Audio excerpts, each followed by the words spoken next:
안녕하세요. 사연에 빠지다의 DJ 민영입니다. 오늘도 두 가지 이야기 준비되어 있으니 끝까지 함께 해주시고요. 구독과 좋아요 버튼도 눌러주세요. 그럼 오늘의 이야기 함께 시작해 볼게요. 안녕하세요. 저는 70대 초반 할머니입니다. 인생 새옹지마 아니겠는가 하고 어떤 고난에도 담담하게 살아왔습니다.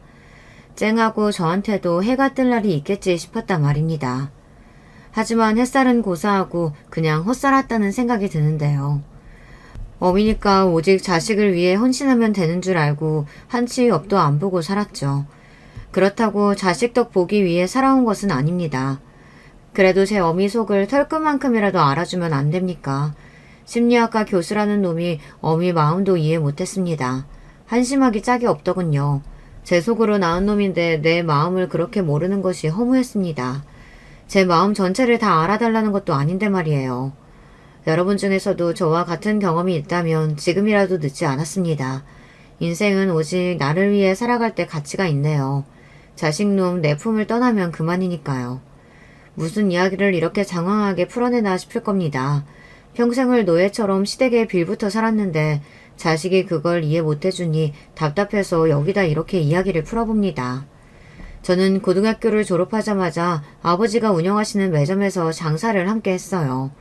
아버지 친구분이 신정동에서 서울 시내까지 가는 버스 운수회사를 운영하시던 터라 쉽게 매정을 얻게 되었습니다. 아버지도 제가 중학교 다닐 때까지 버스 운전을 하셨지만 사고가 나는 바람에 다리가 불구가 되셨죠. 그래서 더 이상 버스 운전을 하지 못하셨어요. 생계 고민에 빠져 있었는데 회사 사장님의 배려로 버스 직원들을 상대로 운영하는 매점을 하게 되었습니다. 제가 음식을 잘하기 때문이기도 했어요. 고등학교 갓 졸업한 여자애가 무슨 요리를 하나 싶겠지만 간장, 된장 담그는 거 빼고는 거의 다 해봤습니다. 어머니는 제가 어릴 때 돌아가셨죠. 그래서 9살 때부터 부엌에 들어가 밥을 했어요.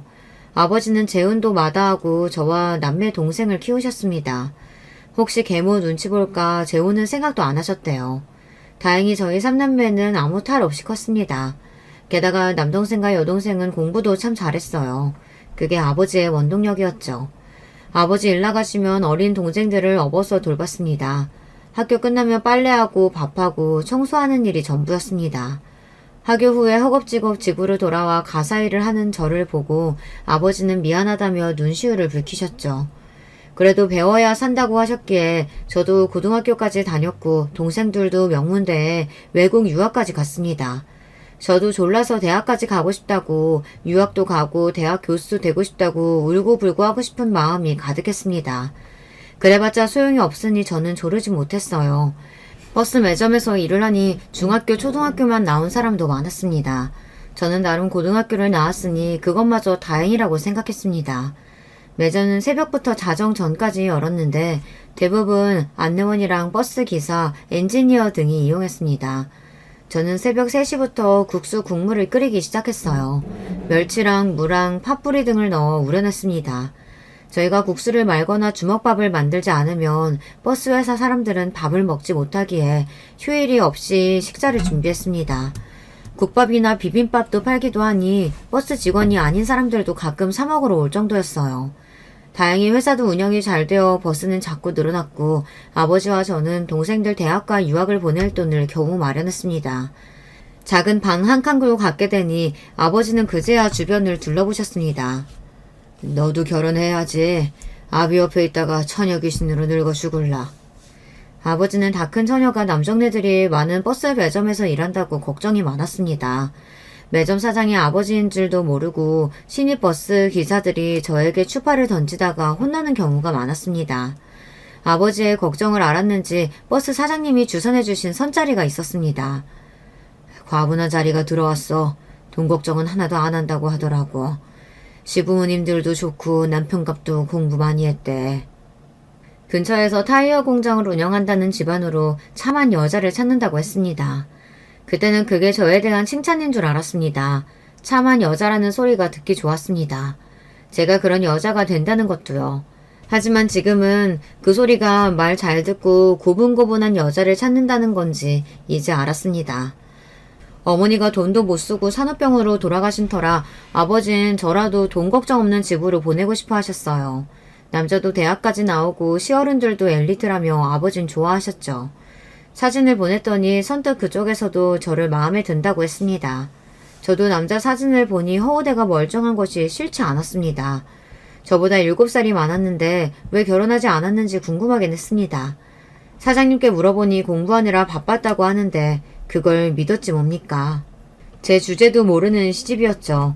버스회사 사장은 아버지를 버스회사 동업자 정도로 소개해서 혼수도 이것저것 준비했지만 시댁 수준에 맞지는 않았어요. 하여간 최선을 다해 장만해서 시집을 가긴 했습니다. 아버지가 제가 어릴 때 해온 무역사업이 잘 되었다면 달라졌을까요? 어느 늦은 밤 얼큰하게 취한 아버지는 저한테 그동안 착하게 살아서 좋은 집에 시집가게 되었다고 다행이라고 우셨습니다. 몇 번의 만남 끝으로 저는 결혼을 했습니다. 돈이 많은 집안이라고 해서 결혼한 것만은 아니었습니다. 대학을 나온 고상한 엘리트 집안이 어떤 곳인지 궁금하기도 했고요. 쓸데없는 호기심이었지만 허우대 근사한 남자가 에스코트에서 커피도 사 먹고 함박 스테이크도 썰어보니 저도 허영심이 들었던 모양입니다. 엄마 없이 동생들 돌보고 아버지 봉양 잘하면 끝에 가서 좋은 남자를 만나는구나 싶었습니다. 하지만 저의 결혼을 저주하듯 안 좋은 일이 신혼여행 중에 터지고 말았습니다. 경주 호텔로 가던 길이었어요. 한밤중이었는데 그날따라 비가 억수로 왔습니다. 결혼식이 끝나자 남편은 늦게까지 피로연을 여느라 술이 떡이 되었습니다. 운전기사가 차로 경주까지 데려다 준다고 하지만 저는 비 오는 밤이 무서웠습니다.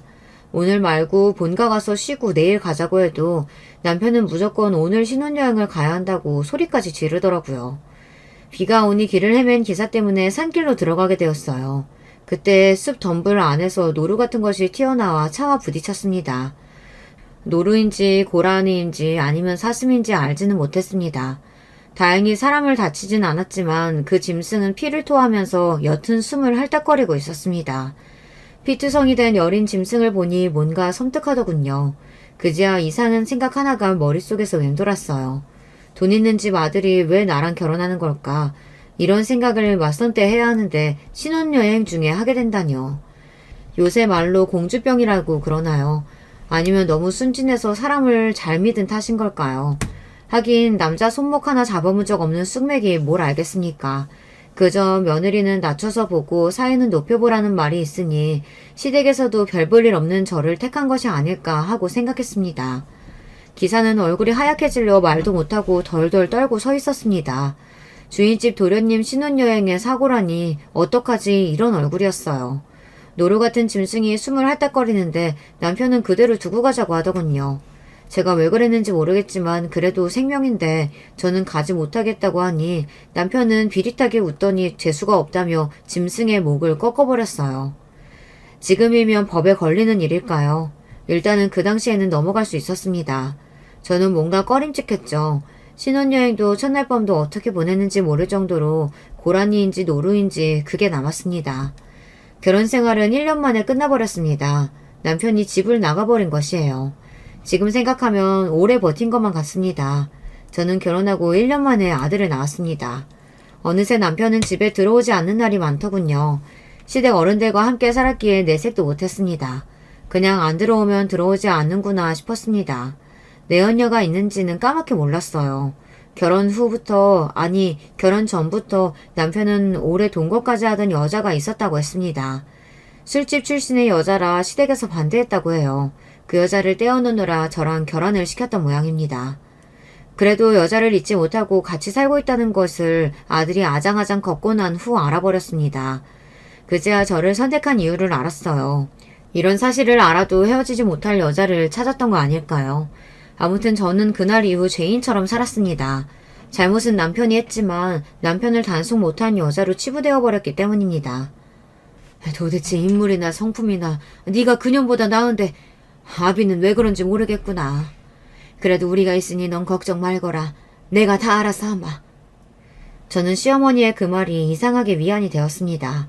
집을 나간 아들을 찾아오진 못하셨지만 늘 제 편이 되어주셨어요. 차라리 저를 매몰차게 대했다면 아마 결혼 생활을 더 할 수 없었겠죠. 남편과 그 여자가 산다는 집도 저는 묻지 않았습니다. 어머니 뒤에서 조용히 기다리고 있었을 뿐이에요. 찾아가서 돌아오라는 말도 하기 싫었습니다. 어쩌면 저는 노루 같은 짐승을 무참히 대한 남편에게 정이 떨어졌는지 모를 일입니다. 하지만 시댁을 나오지 못한 건 아이 때문이었습니다. 사람이 아무리 나이가 어려도 상황 파악이 되나 봅니다. 그 당시 제 아들은 제가 눈에 보이지 않으면 넘어갈 듯 울어댔습니다. 엄마하고 우는 아들을 두고 갈 자신이 없었기 때문이에요. 아들을 데리고 나갈까 싶었지만 명문 2대 영문학과를 나왔다는 시어머니보다 잘 키울 자신도 없었어요. 누구는 돈 때문에 시댁 어른하고 산 것이 아니냐며 비아냥거릴 수 있을 테죠.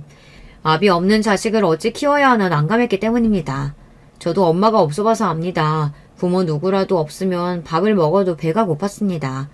또 다른 이유는 그 무렵 여동생이 시집 가는데 제가 이혼이라도 하면 흠이 잡힐까 어쩔 도리가 없었습니다. 아버지에게는 차마 남편에게 여자가 있다는 말도 안 나왔습니다.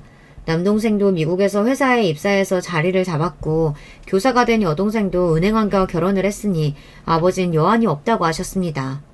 오지 않은 남편을 기다리면서 나는 왜 이렇게 살아야 하나 싶어 정말 그 자리에서 죽고만 싶었습니다. 대를 이어주러 온 것도 아닌데 말이죠. 속된 말로 씨바지가 된 기분이었어요.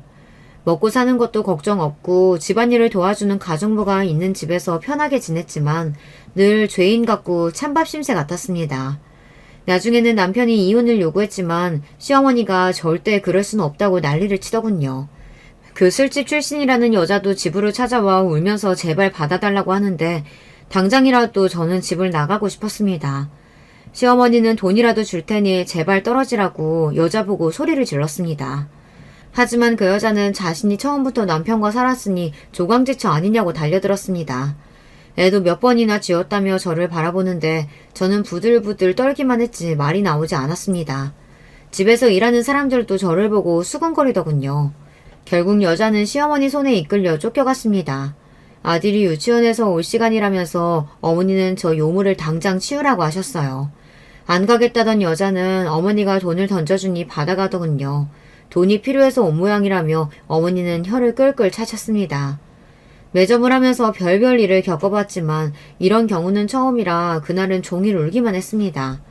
어머니는 다 참고 살면 좋은 일이 온다며 저를 다독이셨어요. 그때까지는 어머니는 저에게 다정한 분이셨습니다. 그러다 덜컥 남편은 큰 병에 걸렸습니다. 간암이었어요. 자신이 늘 조강지처라며 큰소리치던 그 여자는 어느새 사라지고 없었습니다. 제가 1년간 수발을 들었지만 남편은 세상을 떠났습니다. 그게 제 나이 30이었습니다. 6년간의 결혼 생활이 대단원의 막을 내렸습니다. 5살 아들은 장례식장에서 우는 저를 달래주더군요. 아빠 없어도 제가 있으니 울지 말라고 하는데 저는 그 순간부터 아들의 손을 절대로 놓지 않겠다고 결심했습니다. 어쩌면 신혼여행 때 죽은 동물의 저주일까요? 재수없게라고 했던 남편의 말이 귓가에 맴돌았습니다.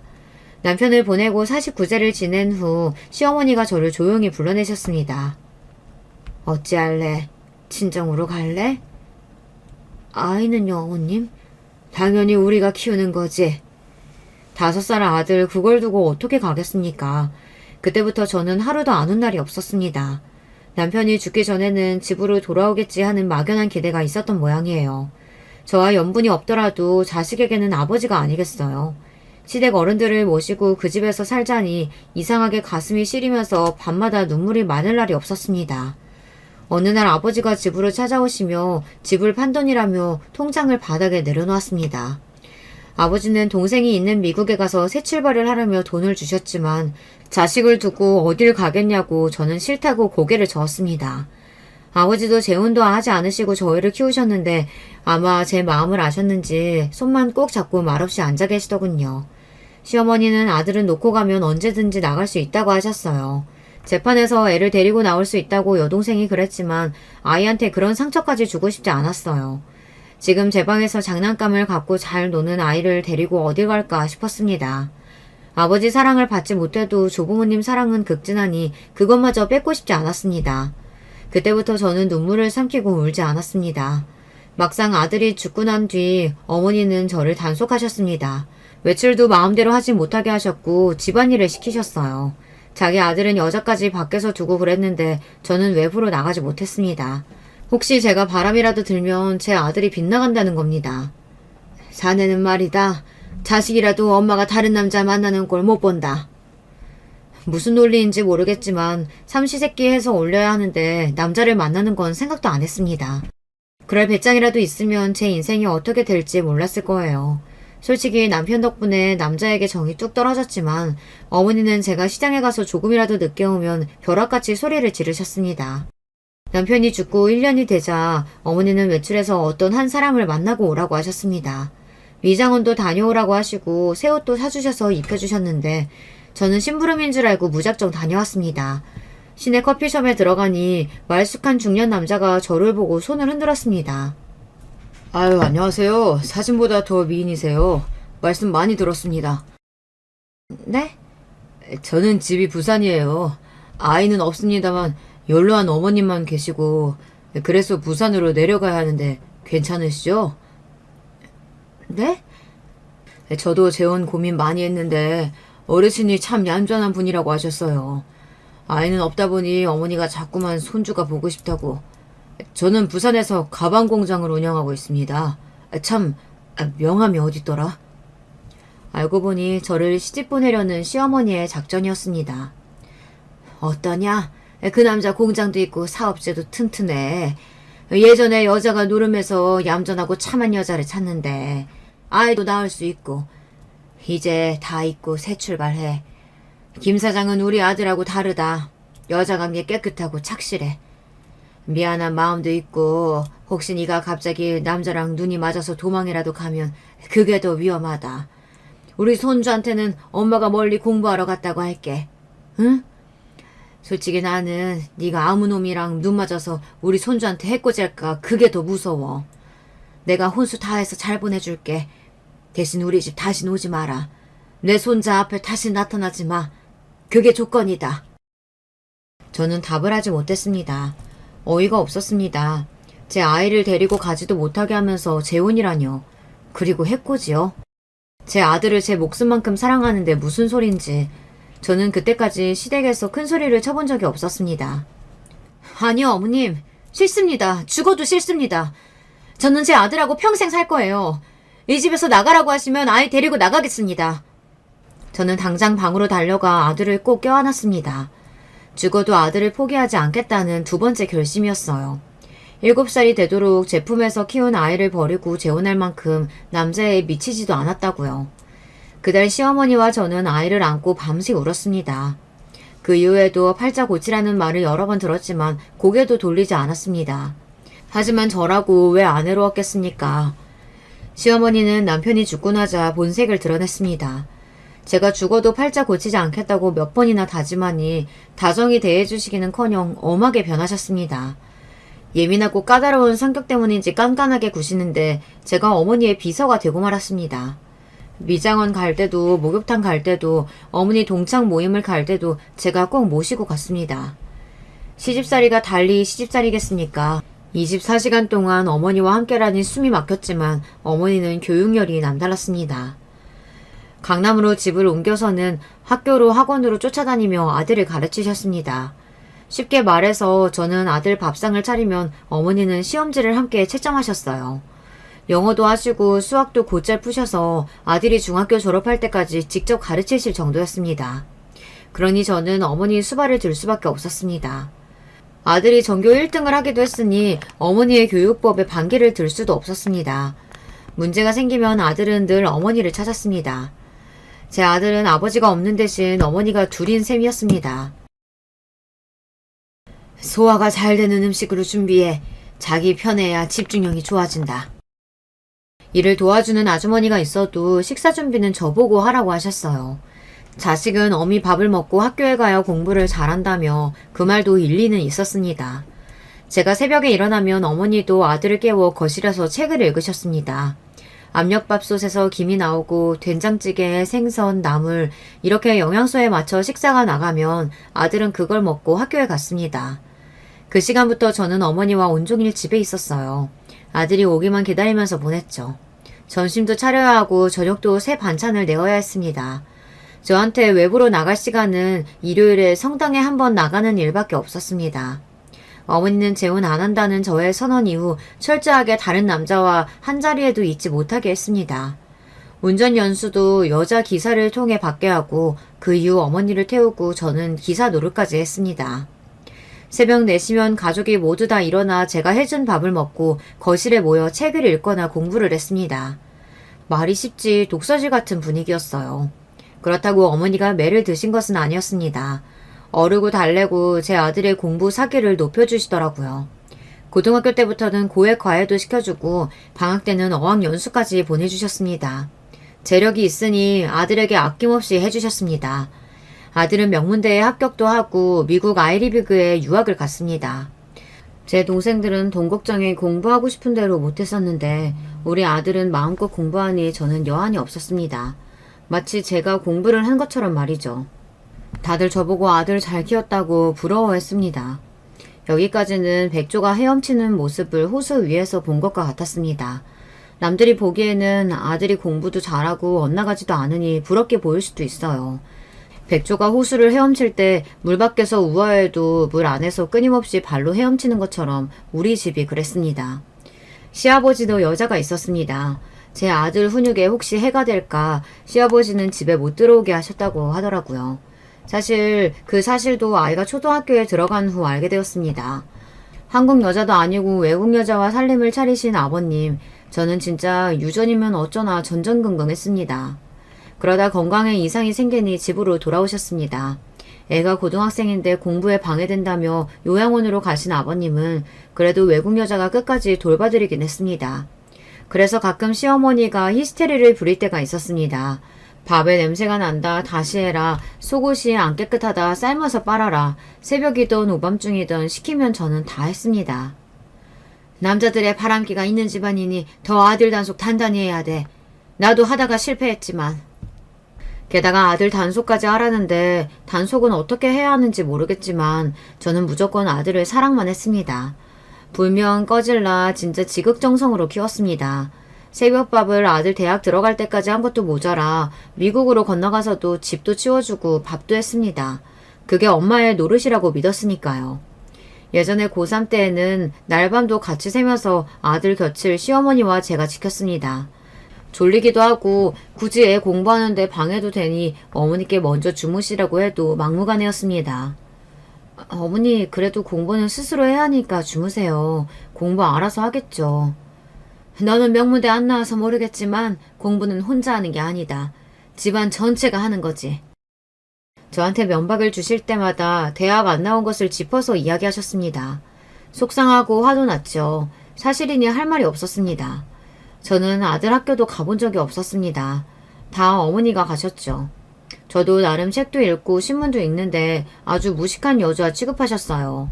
아들하고 영어로 대학까지 하시는 시어머니를 당할 재주는 없었습니다. 그래도 너 엄마 잘 모셔야 한다. 너 하나 바라보고 이렇게 사셔. 알았지? 이렇게 저를 챙겨주시긴 했지만 어린 아들이라도 집안의 서열을 짐작은 하고 있겠죠. 그래도 시어머니의 학벌 공격에도 참고 버틴 것은 저만 바라보는 아들 때문이었습니다. 초등학교 때는 제가 밖에서 늦게만 들어와도 아들은 저를 버리고 어디 가는 줄 알고 난리가 났습니다. 아버지도 없는 자식이 어미 어디 갈까 눈치를 보는데 정말 속상했죠. 그래서 시어머니와 저는 아들을 위해 죽을 만큼 최선을 다해 키웠습니다. 다행히 공부도 잘했고요. 하지만 시아버지가 요양원에서 오시는 날에는 어머니의 신경이 날카로워졌습니다. 그러다 아들이 중학교 졸업할 즈음 아버님이 돌아가셨습니다. 어머님은 울지도 않더군요. 함께 살던 여자가 찾아오니 어머님은 금고에서 돈을 꺼내 던지시곤 다신 오지 말라고 소리를 쳤어요. 더러운 년이랑 붙더니 더럽게 잘 도갔다. 교양미가 철철 넘치던 어머니 입에서 나온 욕이었습니다. 소금 뿌려. 시원하다는 표정으로 어머니는 그 이후 잠도 잘 주무셨습니다. 기이한 동거는 계속되었죠. 장안 어머니상, 장안 효부상, 저는 구청에서 주는 상도 받았습니다. 남들은 대단하다고 하지만 저는 그저 아들만 보고 눈물을 삼켰습니다. 여기서 두서없이 이야기해서 그렇지 하나하나 사연은 대하드라마 감입니다. 시어머님의 비위, 심기를 건들면 저는 그날 잠도 잘 못 잤습니다. 꼭 밖에 나가 돈을 벌어야만 고생은 아니죠. 제가 없었으면 혹시 압니까? 시어머니의 히스테리가 제 아들한테 갈지. 저는 방패막이고 아들과 시어머니의 신발처럼 살았습니다. 왜 그렇게 살았냐고 물으면 역시 대답은 불쌍한 내 아들이었습니다. 기가 죽을까 마음의 상처를 입을까 노심초사 전전긍긍 제 인생을 그랬습니다. 혹자는 그럴 수 있겠죠. 돈 때문이겠지. 돈 아니면 그 집 며느리가 청산 과부로 그렇게 살았겠어. 그 말도 틀리지 않습니다. 여자가 어린 아들 데리고 돈을 벌어봤자 아들 과외라도 시킬 수 있겠습니까? 그래서 시어머니의 손과 발이 되었던 것입니다. 얘야 단팥죽이 먹고 싶다. 도토리묵 할 줄 아니 구절파는 사시사철 김치도 담가야 했습니다. 말이 쉽지 그게 참 어렵습니다.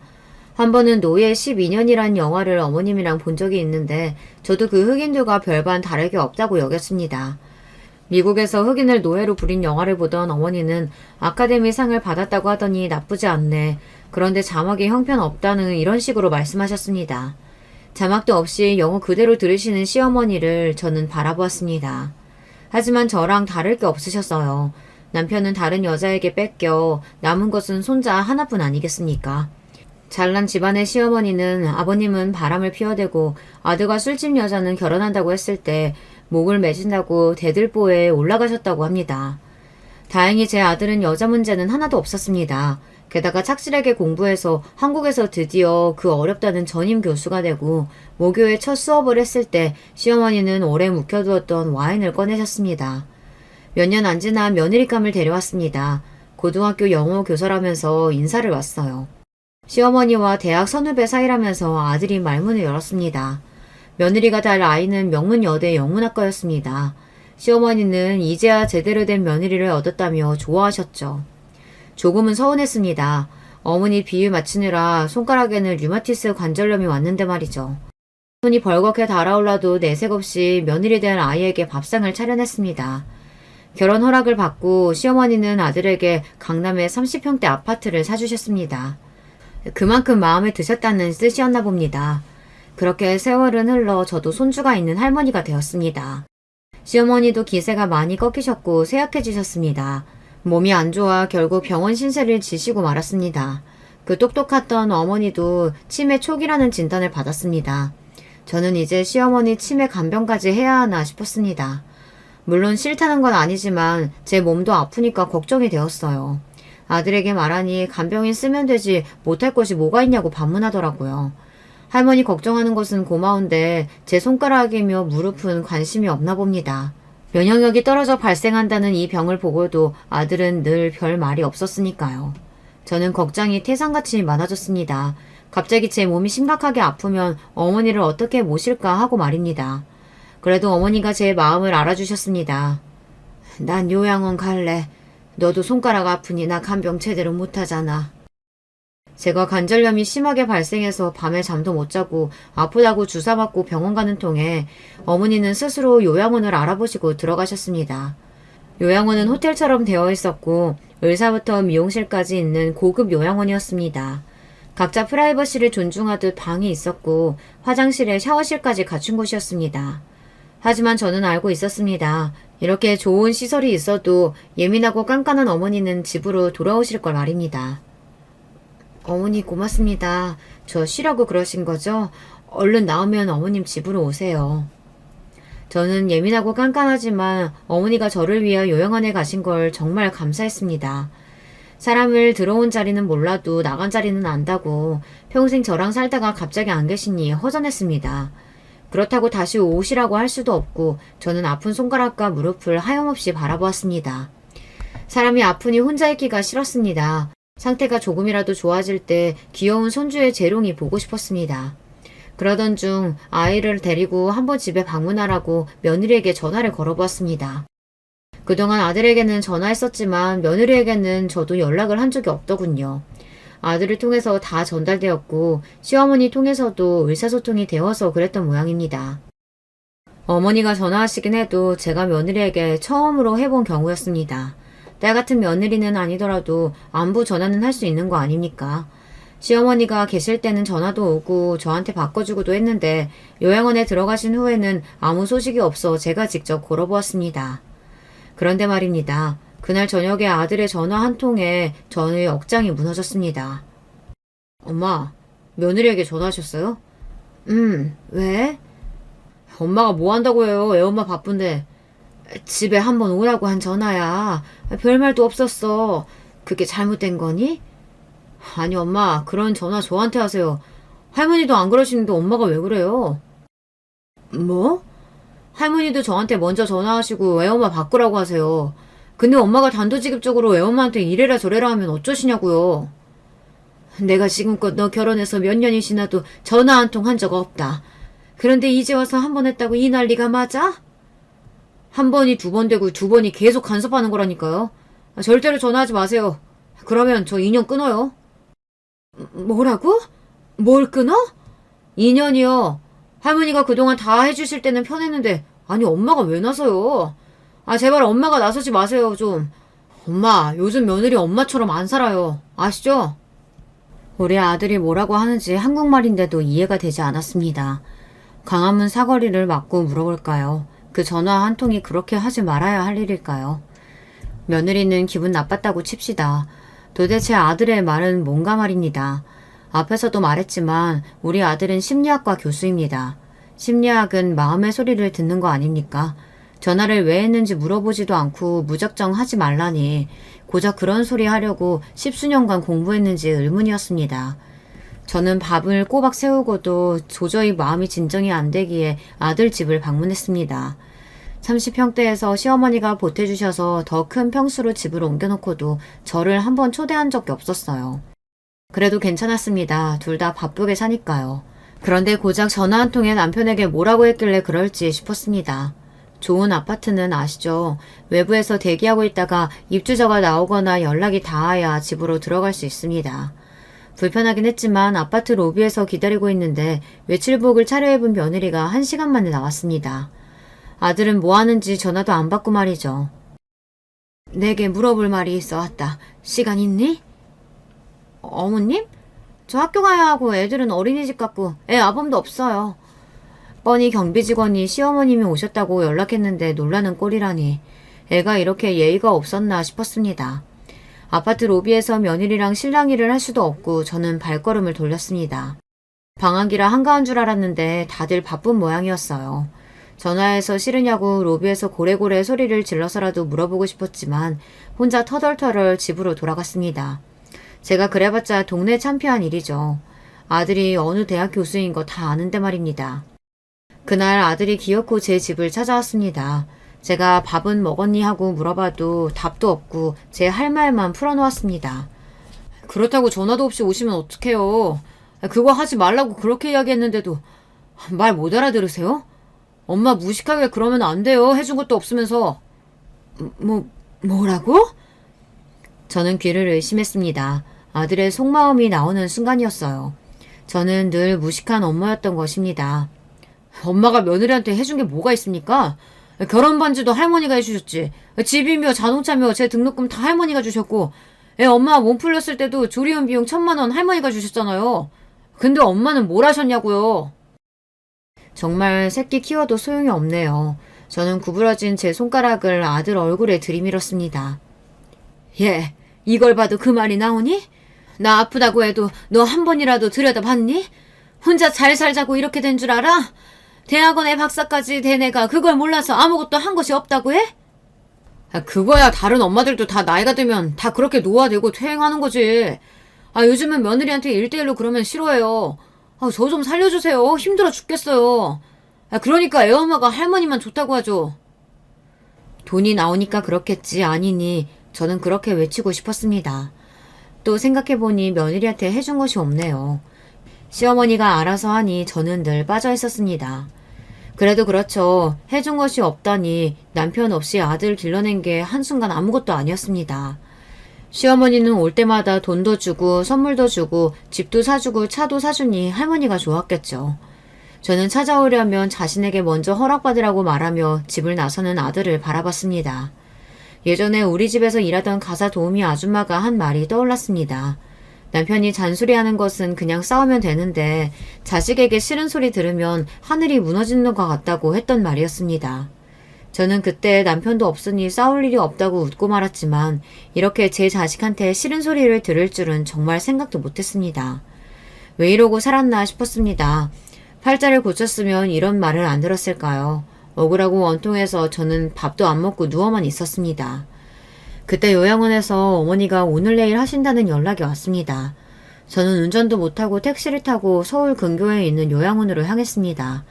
어머니에게 가는 길이 멀게만 느껴졌습니다. 오락가락 정신이 없는 통에도 어머니는 저를 알아보시더라고요. 왜 울어? 제가 운 것은 늘 귀신같이 알았던 어머니였기에 눈물 자국을 다 지워도 알아보시네요. 그냥요. 과부팔자인데 울지 웃겠어요? 어머니, 얼른 일어나세요. 과부 좋아하시네. 너만 과부냐?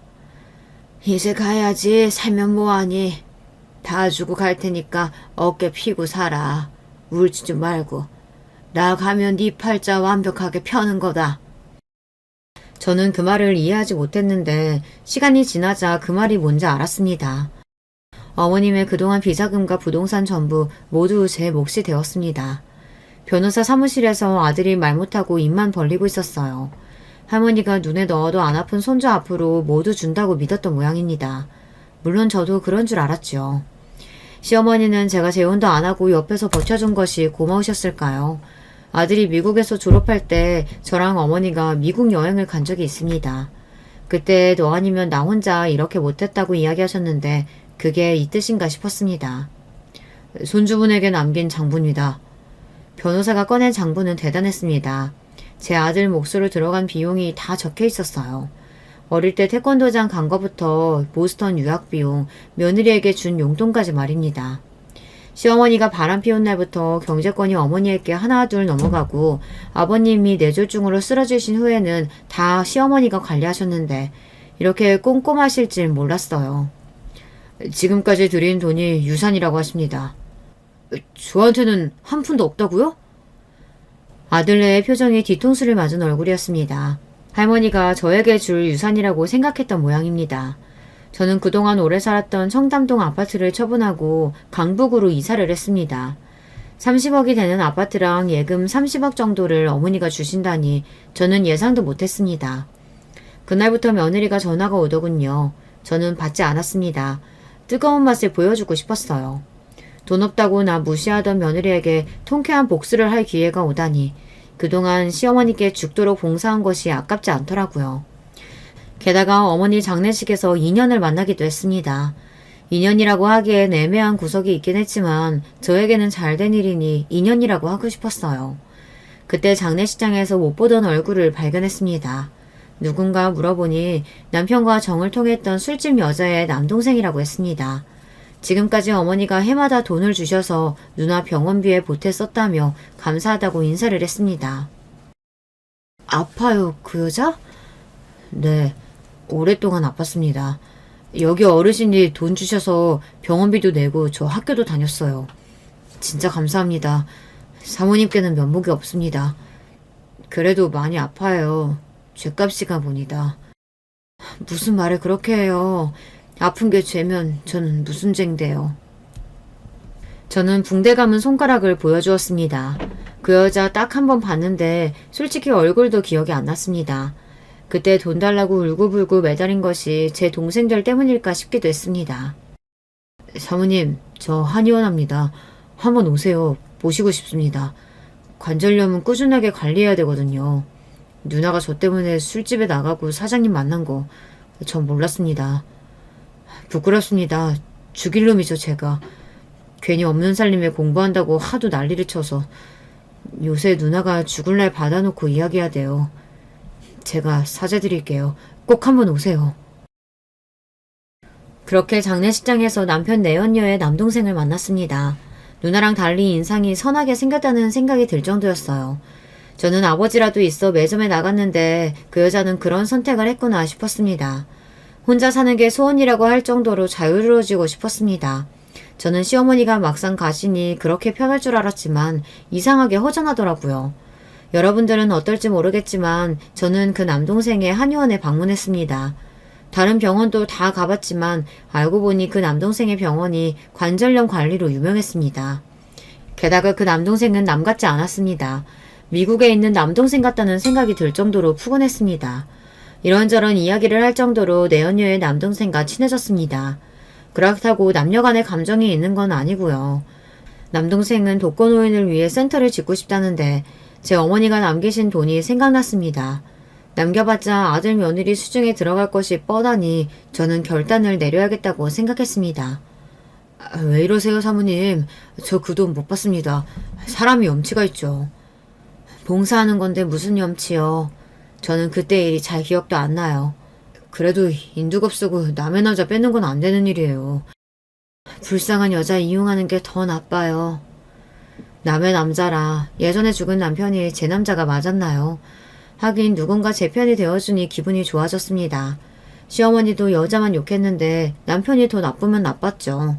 왜 여자만 욕하는지 모르겠어요. 둘 다 나쁜 것이 맞습니다. 저는 이렇게 말을 받아쳤습니다. 내연녀의 남동생은 고맙게도 진료 끝나고 병원에서 천천히 물리치료 받으라고 합니다. 그러곤 차로 저를 집까지 데려다 줍니다.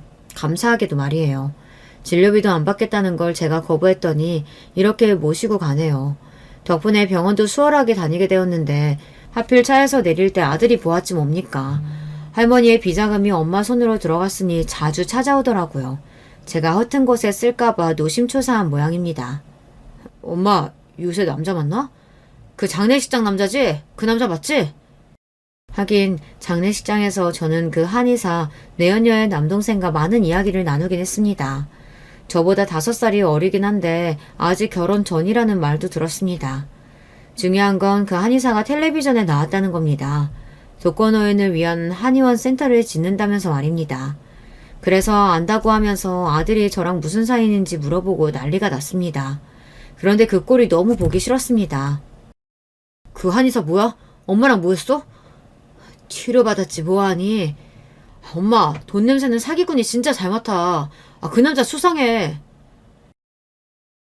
우리 사귄다. 어쩔래? 네? 저는 이상한 거짓말을 하고 말았습니다. 아들이 펄펄 뛰는 것도 얄미웠고 돈 때문에 나를 무시했던 것도 혼내주고 싶었습니다. 그런 거짓말이 얼마나 효과가 있을지 모르겠지만 말이에요. 엄마 미쳤어요? 지금 와서 남자를 사귄다니? 못 사귈 것이 뭐 있어. 팔자도 고칠 거야. 안 돼요. 안 되긴 뭐가 안 돼. 할머니 비자금으로 센터 지을 거야. 그리고 나도 거기서 살 거고. 아들도 보려고 하진 않았지만 네 놈이 정말 그럴 줄 몰랐다. 전화 한 통에 인연을 끊어? 그래 끊어. 그때가 언젠데. 애 엄마도 반성하고 있어. 무식한 나랑 이야기가 되겠니? 이제 집에 가. 그 사람 온다고 했다. 너도 필요 없으니 나 이제 팔자 좀 피자. 너 같은 놈 때문에 좋은 자리 다 놓쳤어. 저는 아들을 매무차게 내쫓아버렸습니다. 아들의 표정은 경악 그 자체였습니다. 만약 어머니 비자금이 저한테 오지 않았다면 이놈이 이랬을까요? 며칠 후에는 며느리가 울면서 잘못했다고 하더라고요. 저는 우는 며느리를 밀쳐내고 집 밖으로 나왔습니다. 잘난 척 할 때는 언제고 이제와 뭘 잘못했다고 저러는 걸까요? 남편의 내연녀가 죽었다는 연락이 왔습니다. 물론 가지는 않았죠. 아프다고 해도 보지도 않았습니다. 솔직히 자기가 먼저라며 먼저니까 조강지처라고 저한테 눈을 동그랗게 뜨지만 않았어도 한번 가봤을지 모르겠지만 별로 내키지 않았습니다. 저는 한의원으로 찾아갔습니다. 아들 때문에 골치가 아파서 거짓말을 좀 했다고 말했습니다. 그 남동생은 껄껄하고 웃더라고요. 이미 전화가 왔어요. 사귀는 사이냐고. 제가 맞다고 했는데요. 네? 걔 공부도 많이 한 애가 왜 그럴까? 죄송해요. 그 정도 거짓말 할 수 있습니다. 제가 사모님한테 갚아드리는 겁니다. 관절염 다 낫게 해드릴게요. 그러니까 아들 버릇 고치려면 거짓말도 하세요. 어떻게 키운 아들인데. 그렇죠? 저는 그 말에 눈물이 흐르는 것을 간신히 참았습니다. 제가 아무리 손가락이 아프다고 해도 심드렁했던 아들의 얼굴이 아른거립니다. 솔직히 그 내연녀 동생한테 위로받을 줄은 정말 몰랐습니다만 아무튼 말이 통하는 친구를 만난 것 같아 기분은 좋았습니다. 저소득층 독거노인들이 거주하는 센터는 어머님 비자금으로도 어림이 없었습니다. 그래서 바자회를 열겠다고 하는 남동생 말에 저는 오랜만에 국수를 삶아볼까 싶었습니다.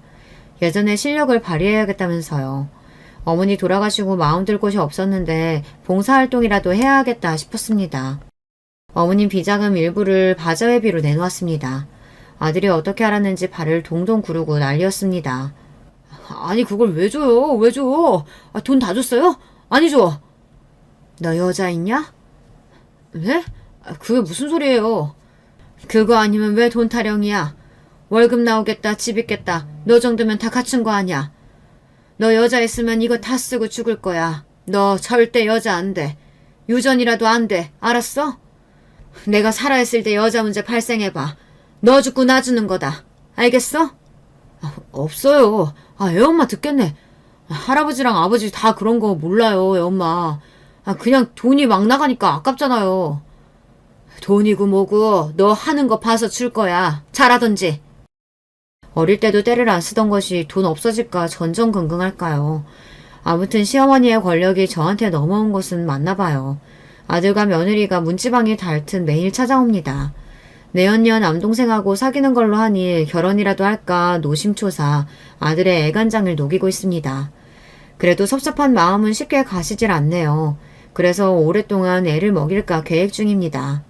매일 손주 데리고 찾아오니 그것도 좋더라고요. 그래서 바자의 날 며느리와 아들을 앞세워 국수를 말았습니다. 아들은 처음 해본다며 손을 다 덜덜 떨고 앉아 있었습니다. 제가 왕자 하나 키운 것이 맞는구나 싶었어요. 처음에는 싫다고 투덜거리다가 방송 카메라가 오니 국수 파는 모습에 저는 한숨이 절로 나왔습니다. 사모님, 결혼 발표라도 할까요? 미쳤어요? 저는 싱글이 좋아요. 네네. 사모님 이렇게 기분 좋게 사셔야 루마티스즘 다 퍼지지 않습니다. 평생 관리할 테니 걱정하지 마세요. 평생이요? 부담스러워요. 죗값이라고 생각하시고요. 무슨 한의사님이 죄 지으셨어요? 죄 지은 사람들 다 갔어요. 네네. 저랑 한의사가 웃으니까 아들이 5살 때 제가 어디 가는 줄 알고 허옇게 질려서 현관문 앞에 쪼그려 앉았을 때의 얼굴을 하더라고요. 솔직히 아버지 내연녀 이야기는 참아 못했습니다. 며느리가 트집 잡으면 어떻게 합니까? 이렇게 한의사랑 거짓 연애도 재미는 있네요. 그래서 저 이제는 저를 위해 살아보려고 합니다. 근데 손가락이 아파서 쉽지는 않네요. 여러분, 지금까지 우여곡절 많은 제 이야기 들어주셔서 감사합니다.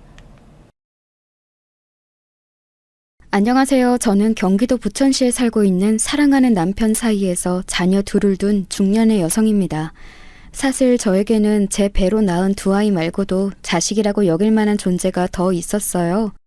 이 이야기를 꺼내어 보고 싶어서 늘 애정으로 구독하고 있던 사파 채널에 오늘은 사연자로 나서보게 되었습니다. 여러분께서는 지나간 나날의 후회를 더 많이 느끼시나요? 아니면 보람을 더 많이 느끼시나요? 저는 딱 반반인 것 같아요. 그리고 후회를 느끼는 부분과 보람을 느끼는 부분이 애석하게도 일치하는 것 같네요. 제가 저희 또 다른 자식처럼 여겼던 존재는 바로 제 남편의 남동생이었어요. 들어주시는 분들을 위해 편의상 제가 지칭을 도련님으로 일정하게 해서 이야기를 써볼게요. 남편하고 결혼 당시 제 나이 25이었고 남편이 1살 위로 26이었습니다. 그리고 도련님은 14살이었어요. 그러니까 형제가 꼭 맞게 띠동갑이었던 것이지요. 3남매이기 때문에 형제 위로는 맞이인 장녀 제 시누이가 있었고요. 시누이는 당시 29살이었고 결혼해서 이미 가정을 꾸린 후였습니다. 그러니까 도련님만 나중에 태어난 늦둥이였던 것이죠. 뒤늦게 막내가 생길 거라고는 시부모님께서는 상상도 못하였다고 하시더라고요. 특히 시어머니께서는 당시에 생각이 많으셨던 모양이었죠. 그때 우리 막둥이가 생긴 것을 알고는 네 시아비랑 나랑 둘 다 아주 나자빠졌지. 내가 그 나이에 설마 임신을 할 거라고는 상상도 못했지. 정말 꿈에도 몰랐어. 그러셨을 것 같아요, 어머님. 요즘도 40대 출산이라고 하면 주변에서 힘들겠다, 어렵겠다 이렇게 보는데 당시에 얼마나 놀라셨겠어요. 그래도 귀엽고 의젓하기까지 한 막내 아들을 보셔서 행복하셨죠? 아유, 말도 마라. 당시에는 진짜 목숨 걸고 낳는다고 다들 난리도 아니었어. 나는 남사스럽기도 해서 어디 떠벌린 적도 없었는데 어떻게 다들 알고서는 참견 하나씩을 끼었던지. 그런데 결국에 건강한 아이 낳고 나도 건강에 아무 문제 없었고 이러니까 다들 장군 나왔다, 하늘이 준 선물이다 이러면서 야단법석을 떨더라고. 우리 막둥이 갓난아기 쪽에도 울고 보채는 법 없었고 자기 누나하고 형을 마치 부모처럼 따르면서 어찌나 말을 잘 들었는지 몰라. 그러니 하늘에서 작정하고 점지해준 아이가 아니었을 리 없어. 아직 어린 우리 막둥이에게 나나 네 시합이나 많이 해줄 게 없는 것 같아서 마음이 쓰린데. 네가 앞으로 우리 막둥이의 형수일 뿐만 아니라 때로는 정말 친누이처럼 그렇게 잘 봐줄 수 있겠니? 내가 네 참한 성정 하나만 보고 염치 없는 부탁을 하고 싶구나. 그럼요, 어머님. 저는 오빠하고 처음 만나서 연애 시작했을 때부터 도련님이 너무 눈에 밟혀서 꼭 잘해줘야겠다, 잘 챙겨줘야겠다 이렇게 마음을 먹었던 사람이에요. 그러니 염려 붙들어 매세요. 제가 시어머니께 드렸던 말씀은 결국 빈말이 아니었습니다. 저는 남편을 제 나이 20살에 처음 만났는데요. 그때 도련님이 고작 9살이었어요. 그 나이 어린 아이들은 남자가 여자보다 발육이 느린 거 아시죠? 도련님이 얼마나 작고 귀여워 보였는지 몰라요. 남편하고는 어쩌다 보니 중간에 겹치는 지인이 한 명 있어서 우연히 알게 되었다가 서로에게 호감을 느껴서 사귀게 된 것이었는데요. 치기 어린 20살짜리가 진지하면 얼마나 진지한 연애 감정을 가졌겠나요? 반쯤은 혹이었던 것 같아요.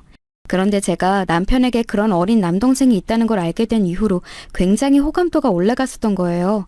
뭔가 신기하기도 하고 제가 워낙 어린 동생들을 돌보아주는 것에는 이골이 날 만큼 달인이었던지라 익숙함도 느껴져서 아무튼 저는 어린 도련님의 존재 때문에 남편하고 연애하는 게 더 재미있었던 듯 싶어요. 그런 저를 남편도 신기해해 있었죠. 나는 솔직히 동생하고 나이 차이가 너무 나다 보니까 내가 어렸을 때는 동생을 하나부터 열까지 다 챙겨주면서 돌보았지만 금세 나도 학업에 열중하는 시기를 보내게 되면서 그 이후로는 계속 거리감이 좀 생기게 되었거든. 그런데 네가 내 동생을 너무 귀여워해주니까 내가 다 고마운 마음이 들고 나도 내 동생하고 요즘 다시 가까워지는 기분이야. 남자들끼리라서 조금 서먹함이 있었을 수도 있지. 근데 오빠, 나는 워낙 예전에 나보다 어린 사촌 동생들을 돌보는 생활을 오래 했기 때문에 어린 동생이 익숙하고 좋아. 그래서 남편은 갈수록 저를 엄청 좋아해 주었어요. 저라는 존재 덕분에 자기가 자기 가족하고 더 친밀하고 가까워지는 기분이 든다면서 말이죠. 그러나 안타깝게도 저와 남편은 도중에 이별을 겪고 말았습니다. 2가지 문제가 있었는데요. 첫 번째는 밝고 씩씩한 성격을 포방했던 것과는 달리 저는 내면의 우울함과 자격지심을 크게 달고 있었다는 점이었어요. 결코 평탄하지만은 않은 유년 시절을 보냈던 영향 같아요. 이런 부분이 연애 초반과는 다르게 교제 기간이 길어질수록 드러나게 되었고 남편은 이런 저의 면모를 보면서 생각하는 방식이 꼬여 있다며 감당하기 어려워했어요. 2번째는 그런 문제를 겪고 있는 와중에 남편이 군입대를 하게 되었던 것이었죠. 남편이 입대한 지 1년여가 지났을 때 휴가를 나왔는데 이때 저하고 대판 싸우게 되면서 이별을 맞이했습니다. 욱해서 크게 싸웠고 봉합이 어렵다 여겨서 헤어지게 되었지만 솔직히 아쉬웠어요. 저는 남편하고 사귀는 동안 비단 남편하고만 새로운 인간관계를 맺었던 게 아니라 그 가족들과도 안면을 트면서 종종 같이 식사를 하기도 했었거든요. 가족의 정 끈끈함에 제가 좀 목말라 하는 사람이었기 때문에 이 부분이 아쉬웠습니다. 남편하고 헤어지면서 이제 이런 관계도 끝이 난 거였으니까요. 나중에 듣기로는 남편은 또 남편대로 저랑 헤어지고 나서 이렇게 가정적인 여자는 또 없을 텐데 라는 생각이 들어서 곱씹을수록 아쉬웠다네요. 저희는 각자의 일상을 살아가다가 2년 반이 흐르고 나서야 다시 만나게 되었어요. 그리고 다시 사귀기로 했을 때 다짐했던 것이죠. 헤어졌다가 다시 만나기로 했으면 이제는 헤어지지 말고 끝까지 가자고 말이에요. 그때부터 저는 남편의 가족을 아예 은연중에서 저희 가족으로 여기기 시작했던 것 같아요. 저와 남편이 헤어져서 각자 살아가고 있던 사이에 시누이는 이미 결혼을 해버린 뒤였지만 도련님은 여전히도 한참 어린 동생이었습니다. 그런데 그간 달라진 점이 있었다면 도련님이 사춘기에 슬슬 접어들면서 약간의 방황을 시작하고 있었다는 점이에요. 원래 제가 아는 도련님은 또래에 비해서도 유독 온순하고 어른들을 잘 따르고 어떤 친구하고도 싸우지 않는 성격이었거든요. 시어머니의 말씀에서 비춰보듯 정말 하느님 점지해준 아이처럼 말썽 한번 크게 안 피우는 효자였습니다. 하지만 질 나쁜 친구들을 주변에 두게 되면서 영향을 좀 받은 모양이었어요.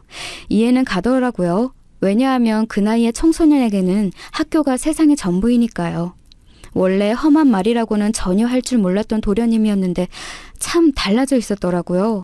저하고 남편하고 결혼 이야기를 처음 시작했을 때였는데 그걸 아신 시아버지께서 신이 나셨는지 이미 저희 2사람이 결혼하는 것으로 확정을 지으시고는 도련님에게 이런 당부를 하셨었지요.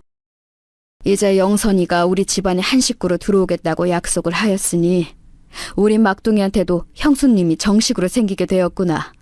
막둥아, 이제부터는 영선이 누나 하지 말고 제대로 격식 갖춰서 형수님이라고 부르는 거다. 알았지? 나도 앞으로는 영선이 하지 말고 며느라가야 이렇게 부르도록 해야겠다. 뭐라고요? 아빠, 저는 싫어요. 왜 형수님이라 불러야 돼요? 닭살이 돋다 못해서 토할 것 같다고요. 저는 그냥 누나라고 부를 거예요.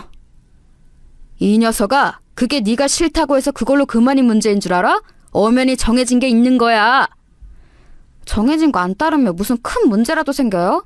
누나가 저한테 도련님이라고 부르는 상상만 해도 속이 울렁거리는데요?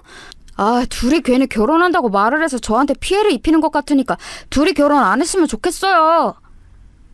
우리 막둥이가 어쩌다가 이런 걸로 말대꾸나 찍찍 내배는 아들이 되었는지. 아이고, 두야. 내가 골이 다 깨지려고 한다. 골이 깨질 것 같으면 그냥 깨지세요. 아빠랑 엄마는 왜 걸핏하면 아프다고 우는 소리를 하면서 그걸로 제 마음을 약하게 만들려고 하세요? 저는 근데 그런 거에 마음 안 약해져요. 오히려 나이 드실 대로 들어서 저를 낳으신 아빠 엄마의 안일함이 잘못으로 느껴질 뿐이에요. 뭐야? 안일함? 잘못? 막둥이 이 녀석이 날이 갈수록 왜 자꾸 엇나가려고 들어? 세상 천지에 이런 효자도 없을 것 같더니 왜 갑자기 이렇게 돼서 네 부모 가슴에 대못을 박느냐 이 말이야. 시아버지께서 기어이 뒷목까지 잡으시며 기함하실 때 저도 그 광경을 보며 경악하고 있었습니다. 제가 귀여워했던 그 도련님의 모습은 어느새 찾아보기 힘들었고 사춘기 반항심만 잔뜩 키운 상대하기 어려운 중학생의 면모만 남아있었으니까요. 알고 보니까 역시나 도련님이 중학교에 올라가서 새로 사귄 친구들이 아주 이상한 놈들이었더라고요. 친구 따라 강남 가는 격이었죠. 저는 이런 것도 전부 한때임을 잘 알고 있었기에 도련님의 비위를 그냥 맞춰주었어요.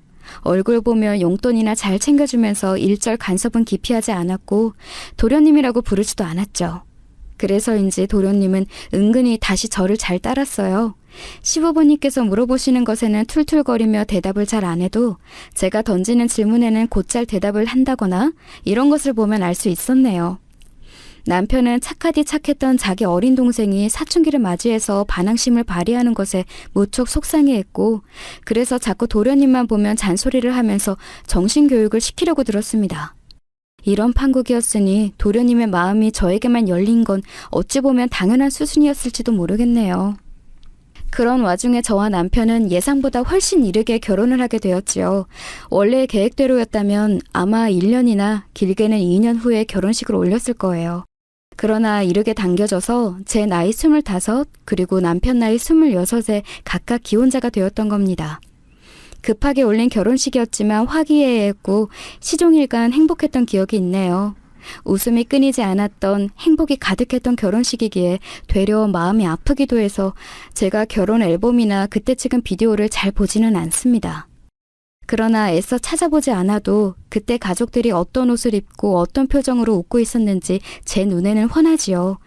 도련님은 그날 귀엽고도 깔끔한 마치 교복 같은 정장을 갖춰 입고 있었는데 그건 신우이의 작품이었어요. 신우이의 친한 친구가 당시에 의상 제작 관련 일을 하고 있었거든요. 그래서 도련님의 그 정장을 맞춤으로 제작했었어요. 신우이는 그걸 두고두고 뿌듯해했었죠. 옳게 그때 우리 막둥이 앞만 생각해도 정말 너무 늠름하면서도 깜찍하지 않았어? 머리도 뒤로 싹 넘겨가지고는 아주 연예인이 따로 없었다니까. 맞아요, 형님. 그 어떤 명품에서 나온 정장이라고 해도 그때 그걸 따라잡을 수는 없었어요. 벌써 한참 지난 옛날인데 지금 생각해도 너무 세련된 차림새였어요. 형님의 센스가 기가 막히셨죠. 내 센스는 그냥 한 스푼 가미한 정도였고 우리 막둥이의 옷걸이가 역할을 다 했던 거지. 내 동생이라서 하는 얘기가 아니라 우리 막둥이는 고운 심성뿐만 아니라 생긴 것도 어렸을 때부터 제법 번지르르 해서 봐줄만 했었어. 옳게도 인정하지? 우리 막둥이 어렸을 때도 생긴 게 엄청 똘망하고 귀여웠지.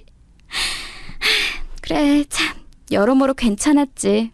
우리 막둥이 뜯어볼수록 괜찮은 인물이었어. 그래서 신우이와 함께 저는 그때를 회상하기도 했었죠. 신우이는 결혼을 한 뒤 아주 먼 지역으로 가서 살았기 때문에 아주 미묘한 애틋함과 애절함이 더욱 어린 막둥이 동생에게 있었던 걸지도 모르겠습니다. 집안 사람들끼리 나중에 이런 소리를 했었어요. 신우이가 결혼으로 인해 아주 먼 곳에서 살게 되었던 것부터 사실 정해진 운명의 수레바퀴를 아니었을까 하는 소리였지요. 왜냐하면 시아버지께서 벌초를 가셨다가 크게 다치시는 안타까운 사고가 일어나고 말았는데, 만약 맞이인 신우이가 근처에 살았다면 시아버지의 간병을 자처하고 나섰을지도 모르니까요. 혼비백산하신 시어머니를 어르고 달래는 역할도 해냈을지 모를 일이고요. 내가 사실은 요 며칠 전부터 꿈자리가 영 사나웠는데, 그래서 벌초 간다는 게 불길하게 여겨졌는데, 되려 입 밖에 내면 그게 진짜로 불길한 것을 불러올까봐 입을 닫고 있었었지. 그게 내 잘못인 거야. 내가 말을 하지 않아서 이런 큰 사고가 났으니 이걸 어쩌면 좋아? 어머님, 자꾸 자책하지 마세요.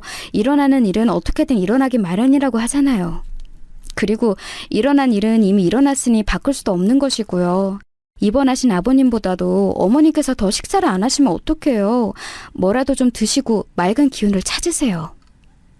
제가 미력 하나마나 시어머니를 진정시키려고 했네요. 나중에 알고 보니 시어머니께서는 유년 시절에 2번이나 인명사고를 목격하신 바 있다고 하셨어요. 그래서 그런 정신적 트라우마를 안고 계신 분이셨기에 유독 이런 사고에 예민하셨던 것이지요. 말씀드렸다시피 사춘기 도련님은 이때 한창 관심이나 애정 어린 돌봄이 무척 필요하던 시기였습니다. 그런 때에 시아버지께서 크게 다치셨고 시어머니께서는 심신이 미약해지셨으며 간호에 매달리게 되셨으니 집안의 어린 눅둥이 자식은 약간 방치되는 분위기였어요. 아무래도 나이가 있으신 시부모님 2분이 감당하시기에는 중학생 아들의 방황이 너무 거칠게 느껴졌을 테고요. 그때 제가 한 가지 결심을 하게 되었습니다. 몇 날 며칠을 고민하다가 내린 결정이었는데 남편이 난리가 났어요. 그건 아닌 것 같아. 당신이 이렇게 쉽게 자신만만하게 결정을 내릴 문제가 아니야. 제발 다시 생각해. 여보, 다른 식구들 앞에서는 그렇게 못 굴겠지만 내 앞에서만큼은 한 번쯤 솔직해줘봐. 여보야말로 나이 차이 많이 나는 어린 동생 직접 돌봐주고 싶다고 생각하고 있지? 그런데 매일 바쁜 회사 다니는 사람이니까 결국 아내인 내가 감당해야 될 몫이 되어버릴 테니까 나한테 미안해서 여태까지 그 소리를 입 밖에 못 내본 거잖아? 아니야? 내가 착각한 거라면 그렇다고 말을 해주든가. 다른 사람은 다 속여도 당신은 못 속이나 보다. 그래, 나 솔직히 내 동생 우리 집에서 같이 살았으면 좋겠다고 생각했어. 이제 부모님이 살뜰히 보살펴 주시기에는 무리라고 판단했으니까. 우리 집안 막둥이 엇나가지 않게 사랑으로 잘 보듬어주고 싶은 욕심도 있어. 그런데 당신 말대로 이게 당신의 몫이 되어버릴 게 뻔하니까. 그리고 내가 당신보다 여러모로 그런 면에서 부족한 사람이니까 차마 이런 욕심이 있다고 말을 할 수가 없었던 거야. 욕심은 어디까지나 욕심일 뿐 나는 당신이 그 어떤 배려나 희생을 해주지 않아도 된다고 생각해. 지금 당신 몸 상태부터 봐야지. 가만히 있어도 힘들 판국에 어떻게 어린 시동생까지 거두려고 들어? 안 될 일이야. 남편이 연신 한숨을 내쉬면서 고개를 저어댔지요. 남편 나이 26, 제 나이 25. 그 당시로 봐도 주변에서 일찍 결혼한다고 보았던 저희 부부였는데 그 이유는 사실 혼전 임신 때문이었습니다. 제 뱃속에는 아기가 있었어요. 그리고 저는 무탈이 보냈던 임신 초기를 지나자마자 갑자기 급격한 컨디션 난조를 겪는 임산부가 되었지요. 몸이 잘 붓는 건 예사였고 입덧을 특이하게 하였으며 확 졸음이 쏟아지는 기면증과 결코 잠에 들지 않는 불면증을 오갔습니다. 그렇기에 남편이 고개를 가로주었던 거예요.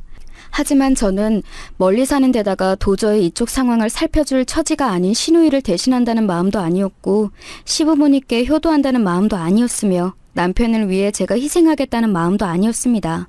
임신한 몸으로도 어린 시동생을 거두고자 했던 그 마음은 순전히 제 자신에게서 우러나온 진심이었어요. 이상하게 내 어린 시절과 겹쳐 보이는 건 어째서일까? 나만이 가지고 있었던 남들은 몰랐던 우울하고 정서적으로 예민하고 그랬던 내 예전 기질들이 떠올라. 저는 사실 도련님을 보면서 제 과거의 일부분을 겹쳐보고 있었습니다. 제가 20살 어린 나이부터 남편에게 의지를 하였던 것은 고단한 유년 시절을 보냈기 때문이었죠. 친정 부모님께서는 제가 어릴 때 이혼을 하셨어요. 다름 아닌 친정 아빠의 바람 때문이었습니다. 어렸을 적에 저는 이해를 하지 못했던 것 같아요. 왜 이혼이라는 걸 하신 건지. 그 이후에도 친정아빠는 저에게 종종 연락을 해오셨고 생일을 챙겨주셨기 때문에 두 분의 사이가 나쁜 것이 저와의 관계는 상관없는 게 아닌가 하는 의문까지 여러 생각이 겹쳐 있었죠. 그런데 친정 엄마의 마음이 병들어 있었어요. 바람을 피운 건 그 인간이고 잘못을 저지른 건 그 인간인데 나는 그 꼬라지가 역겹고 보기 싫어서 이혼을 한 것뿐인데 내가 왜 손해를 본 느낌일까? 내가 왜 이혼을 당한 기분이고 그 인간은 멀쩡히 잘 살고 있을까? 영선아, 우리 딸은 늘 내 편이지? 내가 더 좋지? 우리 영선이도 아빠만 잘못이 있고 엄마는 잘못이 없다고 생각하지? 엄마, 어제도 엊그제도 똑같이 그렇게 물어보셨잖아요. 저는 엄마의 잘못이 없다고 생각해요. 진짜예요. 그러니까 그만 물어보세요. 정말이야? 진심이야? 그런데 왜 아빠가 준 목걸이를 하고 다녀? 너 사실은 아빠 편이지. 그 인간하고 한패거리지? 어느 순간부터 친정 엄마께서는 정신이 완전히 무너지는 증상을 오락가락 겪으셨고 그럴 때마다 저는 무서운 추궁에 시달리며 얻어맞기도 했습니다. 저는 친정 아빠께 가고 싶었으나 그렇게 되면 친정 엄마께서 절망하실까봐 차마 그런 속내를 꺼내 보이지도 못했어요. 저는 그런 아이였어요. 그리고 친정 엄마께서는 절대 이혼을 당한 게 아니라 당당하게 바람난 남편을 버린 입장이라는 것임을 주장하고 싶어 하시면서 친인척들과 가까운 지인들에게 입버릇처럼 도울 일 있으면 말해라, 나는 여유 있다, 이런 식으로 말씀을 하기 시작하셨습니다. 그러다가 큰이모께서 정말로 친정엄마께 당신의 애들 좀 맡아달라고 하셨고 저는 제 사촌 동생들을 돌보면서 지내야 했어요. 실상 친정엄마께서 집에서 하시는 일은 없었고 전부 다 어린 제가 하기 시작한 지 오래였으니까요. 저는 한창 부모의 관심과 애정을 받아야 할 시기에 되려 저보다 어린 사촌 동생들을 돌보며 온갖 집안일을 다 해냈던 거예요. 들장미 소녀 캔디도 저보다 씩씩하지 못했을 겁니다. 정말 힘들고 고된 날들이었는데 속은 나날이 문드러졌는데 점차 오히려 저는 그런 말을 입 밖으로 못 내는 아이로 성장하게 되었어요. 마치 착하게 굴어야 한다는 강박에 시달리는 착한 아이 증후군에 걸린 환자처럼 말이죠. 친정엄마를 힘들게 만들면 안 된다고 생각했어요. 그러면 저는 친정아빠처럼 잘못을 저지른 사람이 되는 거라고 여겼거든요. 그런 나날을 버티며 성장한 저는 내면의 깊은 우울의 바다를 감추고 있는 사람이었는데 이상하게 저는 도련님에게서 저를 겹쳐보았어요. 신기한 일이지요. 저하고 도련님은 환경이 달랐으니까요. 하지만 본능적으로 도련님에게는 아무도 모르는 자기만의 우울이 있다는 것을 저는 알았습니다. 동료이기에 감지해낼 수 있었던 것 같아요. 도련님은 금세 저희 집에서 사는 일상에 적응을 하셨어요. 솔직히 그전보다 훨씬 편해 보이는 얼굴이었습니다. 아마 제가 자기의 마음을 잘 알아주기 때문에 그것을 눈치채고 도련님도 편하게 마음을 먹기로 한 듯 싶었네요. 저는 무사히 첫째 딸을 출산하였는데 도련님이 정말로 저희 딸을 잘 챙기며 잘해주었어요. 나이 차이 많이 나는 남매라면 저도 해당되니까요. 뭔가 익숙한 그림이에요. 진짜 제 친여동생처럼 느껴지는데 그러면 안 되는 거겠죠? 저는 저희 딸을 귀여워해주는 도련님이 참 귀여웠네요. 저는 도련님을 어느새 내 큰아들이다 이렇게 생각하며 살뜰히 돌보고 있었기에 딸이랑은 둘이서 남매가 되어도 상관없다고 생각했어요. 제 생각을 읽은 도련님은 그 후로 저희 딸이랑 더욱 재미있게 잘 지냈죠. 도련님은 세심하고 예민하고 또한 섬세한 사람이었어요. 남자로서는 드문 유형인데 도련님은 이성적이기보다는 감성적이었습니다. 그래서 힘들어할 때도 있었지만 제가 그 곁에서 잘 살펴봐 주었어요. 저 같은 사람만이 이해해줄 수 있는 공감대가 있었죠. 도련님은 대학 졸업을 하고 나서야 독립을 했습니다. 제가 10년 넘게 데리고 있었던 거네요. 시원섭섭했고 도련님이 멋진 사회인으로 잘 살길 기도했어요. 사는 곳이 멀어져서 전처럼 자주 볼 수는 없었죠. 저도 애들 입시 문제로 너무 바빠져서 도련님에게 신경을 잘 못 쓰게 되었어요. 그러던 사이 도련님은 결혼할 여자가 생겼다고 하더니 냉큼 결혼해버렸습니다. 동서는 사고로 부모를 떠나보낸 인물이었고 형제들은 전부 타국 생활을 하고 있었어요. 딱 이런 배경만 봐도 결핍이 보여서 그렇기에 도련님 같은 기질과 잘 맞는 것일 것 하는 추측을 했었습니다. 둘이 잘 맞을 거라고 막연히 여겼는데 이것이 제 패착이었죠. 이제 결혼도 한 도련님에게 신경을 기울이는 것은 간섭하는 것으로 보일 여지가 있을까봐 참고 살았던 것 역시도 크나큰 패착이었습니다. 어느 날 비부가 날아들어왔어요. 도저히 믿기 힘든 그 연락을 받은 것은 그날따라 일찍 잠들기 위해서 침대에 누워있던 남편이었어요. 그 옆에서 저는 얼굴에 팩을 붙이고 있었죠. 여느 때와 다름없는 평온한 일상이었던 거예요. 걸려온 전화를 받은 남편이 갑자기 몸을 벌떡 일으키더니 휴대폰을 쥔 손을 덜덜 떨기 시작했습니다. 그때 바로 안 좋은 예감이 들었죠. 당신 왜 그래? 무슨 전화였길래 그래? 순식간에 넋이 나가버렸잖아. 대체 무슨 일이야? 이게 믿어져? 나는 안 믿어져. 이건 꿈이야. 이럴 수는 없어. 우리 집안 막둥이가 세상을 떠났다고? 아이, 그럴 리가 없지. 내가 지금 꿈에서 전화를 받은 거야. 여보, 나 뺨 좀 한 대 세게 때려줘봐. 왜 이렇게 꿈에서 안 깨지지? 남편은 완전히 넋이 나가서는 횡성수술 해댔어요. 그런 모습은 처음 보는 것이었죠. 그래서 저는 내용을 순간적으로 흘려들었다가 곱씹어 보고서는 경악했습니다. 심장이 미친 듯이 뛰더군요. 저희 둘 다 제정신이 아니었어요. 아닐 거라면서 계속 머리를 흔들었고 현실을 부정했습니다. 그런데 어느새인가 저희 둘 다 몸을 덜덜 떨면서도 옷을 찾아 입고 휴대폰과 지갑을 챙겨서 주차장으로 달려가고 있었어요. 운전대를 잡은 남편이 자기 뺨을 스스로 3번 내리천 후에 차를 출발했습니다. 병원으로 도착할 때까지 저희는 단 한마디도 나누지 않았고 도착한 곳에서 싸늘한 주검이 되어있는 도련님을 보고 나서야 입을 떼었어요. 말은 아니었고 울음이었죠. 정신이 나간 사람들처럼 오열했습니다. 도련님은 명백하게 스스로 생을 마감한 경우였기 때문에 모두가 믿을 수 없어 했죠. 연로하신 시부모님께서는 그 자리에서 쓰러지셨어요. 가뜩이나 건강 상태가 좋지 않으셨던 시아버지께서는 아예 의식을 잃어서 응급처치를 받으셨고요. 이틀을 못 깨어나셨습니다. 시어머니께서는 극심한 충격으로 잠시 앞이 안 보이셨어요. 그리고 몇 주간 말씀을 아예 못하시는 실어증 증세를 보이셨습니다. 시누이는 잠잠히 울었는데 제 눈에는 그 눈물이 피눈물로 보였습니다. 애써 이성을 유지하려고 안간힘을 쓰는 것 같아 보였어요. 제가 제정신이 아니라서 그때 남편을 살피지 못하고 있었는데 남편이 슬픔의 고통에 몸부림치면서 벽에 머리를 찧어댔고 그걸 본 시누이가 다행히 바로 저지를 했더라고요. 안 그러면 남편이 크게 다칠 뻔했죠. 온 가족이 비통함에 잠겨있을 때 제가 시누이의 손을 잡고 엉엉 울었어요. 남편이 스스로를 해하고 있다는 걸 말려줘서 고마웠고 동생을 잃은 슬픔이 가늠되지 않아서 애처로웠고 제가 마치 제 핏줄이라도 되는 것 마냥 돌보았던 도련님이 한순간에 세상을 떠난 것에 대한 이 미칠 것 같은 허무함을 함께 나누고 싶다는 마음이었죠. 시누이가 제 손을 맞잡으면서 그러더라고요. 우리 막둥이가 입고 있었던 바지 주머니에서 손바닥만한 작은 종이가 나왔는데 올케는 정신없어서 아직 못 봤지? 그건 유서였어. 유서요? 대체 뭐라고 쓰여 있었어요? 유서라니, 이런 엄중한 때에 동서는 왜 아직도 코빼기도 안 비치는 걸까요? 경황이 없어서 동서를 놓치고 있었어요. 세상에, 동서도 같이 봐야 할 텐데요. 아니야, 올케. 우리 막둥이는 뻔뻔한 불륜으로 사람의 영혼을 갈기갈기 찢어놓은 극악무도한 연놈들을 지옥 가게 해달라. 그걸 위해서라면 먼저 지옥에 가 있겠다. 이런 내용의 유서를 남기고 떠났어. 그게 무슨 말씀이세요? 형님, 그러면 동서가 바람을 피웠다는 말인가요? 한꺼번에 너무 많은 일들을 받아들이기는 머리가 터질 것 같았어요. 아직 도련님의 영원한 부재도 제대로 실감이 안 난 상태였기 때문에 동서의 불륜까지 받아들이기란 어려웠지만 저는 시누이의 표정을 보며 입을 다물어 버렸습니다.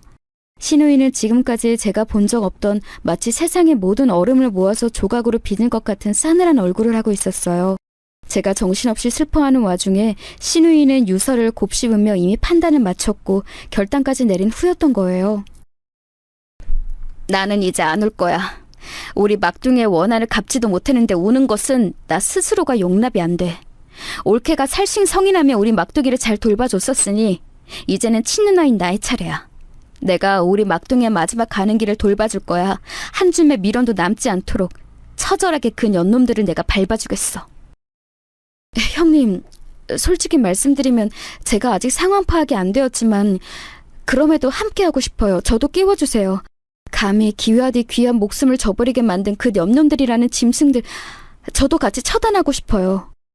저는 눈물을 닦으며 어느새 이를 갈고 있었습니다. 도련님이 억울하게 비통한 심정으로 세상을 등졌다는 것을 알게 된 이상 간악하게 뒤통수를 친 동서는 물론이고 그 상간남이라는 작자까지 끝장을 내고 싶어졌어요. 동서는 끝내 연락 두절 상태로 도련님의 장례식장에 나타나지 않았습니다. 아주 미친 또라이였죠. 동서가 모습을 드러내지 않자 모두가 의아하게 생각했어요. 그리고 도련님의 유서가 정식으로 공개가 되었을 때 모두가 분노하였습니다. 당장에 그 년놈들을 없애버려야 한다며 다들 난리였죠. 그럴 때 신우이는 평정을 찾으며 하나씩 접근해야 한다는 것을 강조했습니다. 그 말대로였어요. 일단 동서 쪽을 확인해야 움직이든 말든 할 수 있었으니까요. 저와 신우이는 모든 일상을 뒤로한 채 그 일에 매달리기로 하였습니다. 남편의 전폭적인 지지가 있었죠. 도련님이 세상을 등진 것은 자택의 안방이었습니다. 그리고 최초 발견자이자 신고자는 근방의 남자 부동산 사장님이셨어요. 그 집이 얼마 전 매물로 나와 있었기 때문에 손님들에게 보여주실 집 내부 사진을 추가로 찍으려고 방문하셨다가 광경을 보신 거였죠. 저는 신우이와 함께 그 부동산 사장님을 찾아뵈었다가 뜻밖의 이야기들을 쭉 들을 수 있었어요. 그 집이 전세 대출로 신혼부부들이 쭉 살던 집이고 인기가 좋아서 나는 그런 집을 왜 내놓나 싶었어요. 2년 만기가 다가오고 있어서 집을 내놓는다고 하기에는 뭔가 석연치 않은 점이 있었죠. 일단 여자분이 집을 내놓는다고 저를 처음에 찾아오셔서 제가 집 내부를 보러 갔었는데 그러면서 마주친 남자분이 아주 금시초문이라는 반응을 보이셨거든요. 그러면 동서가 독단으로 집을 내놓았다는 건가요? 아니, 이런 황당한 경우를 다 보았나. 어이가 없어서 반문한 저에게 부동산 사장님께서는 당신이 보고 들은 바를 알려주셨습니다. 동네에 터줏대감이신 만큼 여러 가지 정보들을 수집하신 모양이었죠. 동서가 상강남을 집으로 끌어들여서 대범하게 부부 침대에서 놀아놨고 그 광경을 도련님이 보셔서 부부싸움이 크게 나는 바람에 이웃집에서 그 상황을 알았었다네요. 그리고 도련님은 늦은 저녁이나 주말에 혼자 동네 카페에서 한참 노트에 필기를 하는 습관이 있어서 지나가다가 부동산 사장님께서 여러 번 그 모습을 보셨다고 했어요. 저와 신우이는 그 말을 듣고 도련님의 모든 노트들을 살펴보았습니다. 그리고 일기장을 발견할 수 있었죠. 도련님은 꼬박 일기를 써왔던 것이었어요. 천천히 읽어가면서 저와 신우이는 가슴이 미어졌습니다. 도련님은 동서에게 무릎을 꿇고 빈 적도 있었으며 대체 자기가 뭘 잘못했냐가 물었다가 네가 부족해서 내가 바람을 피우는 것이라는 동서의 답을 듣고 절망한 적도 있었습니다. 도련님은 기질적으로 섬세한 사람인데 그런 사람이 동서 같은 후한 무치를 감당하기는 어려웠을 거예요. 배신을 당한 충격, 모든 탓이 자기에게로 돌려지는 것에 대한 좌절감, 다른 가족들에게 이런 사실을 알리면 자기에게 다들 실망이라도 할까봐 염려되는 두려움, 이런 것들이 서서히 매일 도련님을 압박했을 겁니다. 도련님의 이런 약한 면모를 알아차린 후로 아마 동서는 더욱 막 나갔을 테지요. 집까지 도련님과 상의 없이 내놨을 정도였으니 알만했습니다. 저와 신우이는 동서가 다니는 사무실 앞에 죽치고 있던 끝에 동서를 만날 수 있었어요. 네가 우리 막둥이의 뒤통수를 치고 죽음으로 내몰아? 너는 이제 내 손에 죽었어! 형님, 일단 진정하시고 얘기를 들어봐야죠. 이봐, 동서. 도련님 장례식장에 왜 안 왔어? 경찰 조사까지 받았으면서 장례식장에는 왜 안 온 건데? 그 정도로 찔리는 구석이 있는 거야? 대답해! 너무 미안해서 갈 수가 없었어요. 제가 나타나면 마지막 가는 길이 편안하지 못할까봐 차마 제가 갈 수가 없었습니다. 죄송해요. 많이 반성하고 있으니 두 분도 저를 용서해 주셨으면 좋겠네요. 동서는 눈물도 안 흘리는 주제에 손으로 눈가를 훔쳤습니다. 그 가증스러움에 어처구니가 없었죠. 이런 일면만 봐도 결코 만만치 않은 여자였는데 도련님 같은 사람이 하필 이런 여자하고 결혼을 했던 것이라니 그야말로 비극이라 쉽게 믿어지지가 않았어요. 신우이가 주먹을 불끈 쥐었습니다. 너 진짜 개소리 한번 잘하는구나. 용서? 사람이 죽었는데 용서를 그렇게 쉽게 입에 올려? 네가 멀쩡한 배우자를 두고 바람 피우는 정신병자만 아니었어도 우리 막둥이는 지금 살아있었어! 글쎄요. 배우자가 바람 피운다고 해서 그걸로 죽어버리는 쪽이 진짜 정신병자 아닐까요? 그리고 제가 반성하고 있다는데 왜 자꾸 그렇게 죽일 듯이 째려보세요? 기분이 좀 나쁘네요. 저 들어가 볼 테니까 이제 여기 찾아오지 마세요. 남의 일터에 또 찾아오시면 신고할 거예요. 와, 이런 맹랑한 미친 작자도 또 없었습니다. 기가 막히더라고요. 정말 소름이 끼쳤던 게 저와 신우이를 번갈아 쳐다보며 느긋하게 말하는 그 모습에서 초조함이나 죄책감 같은 감정이 전혀 안 보였다는 사실이에요. 너무나도 그저 태어날 따름이었죠. 마치 옆집에서 키우던 개가 죽은 걸 알아서 슬프다고 말하는 사람처럼 보였어요. 자기 남편을 잃은 여자로서는 결코 안 보였습니다. 동서에 가면 안에 진짜 얼굴을 알게 된 저와 신우이는 상간남을 찾아 나섰어요. 그냥 평범한 회사나 다니고 있던 사람이라서 되려 소름이 끼쳤습니다. 결혼은 아직이었고 나이는 도련님보다 2살 아래였어요. 멀쩡하게 평범하게 생긴 사람인데 유부녀와 놀아다니다니 겉모습은 믿을 게 못 되더군요. 왜 남의 회사까지 찾아오신 거죠? 또 오시면 신고하겠습니다. 결혼한 여자하고는 왜 놀아놨어요? 그로 인해서 그 여자의 남편이 받을 고통은 고려가 안 되던가요? 그쪽만 아니었으면 내 동생은 아직 살아있었을 거예요. 아니, 그러길래 정신머리가 그렇게 나약하랍니까? 남자 망신 다 시키면서 그렇게 약해 빠진 사람은 차라리 이참에 잘 죽었어요. 어차피 계속 살아봤자 고통이었겠죠. 그렇게 유약한 사람은 빨리빨리 사회에서 꺼져주는 게 이득이에요. 그 순간 신우이가 분노의 주먹을 휘두르려고 했고 제가 간신히 말렸습니다. 왜냐하면 상간남에 의기양양한 미소를 짓고 있었기 때문이에요. 만약에 신우이에게 맞았다면 그 상간남은 당장 그걸 신고했을 테지요. 치사하고 비열한 미소를 보면 그럴 심산이었다는 걸 알 수 있었습니다. 이보 전진을 위한 일보 후퇴를 했어요. 뻔뻔하고 인성이 썩은 연놈들이라는 것을 직접 확인했으니 이제 진짜로 작전 개시를 해볼 차례였습니다. 컴퓨터에 아주 능통한 저희 딸이 대활약을 펼쳤죠. 동서는 비록 양친이 없었으나 형제들은 있었어요.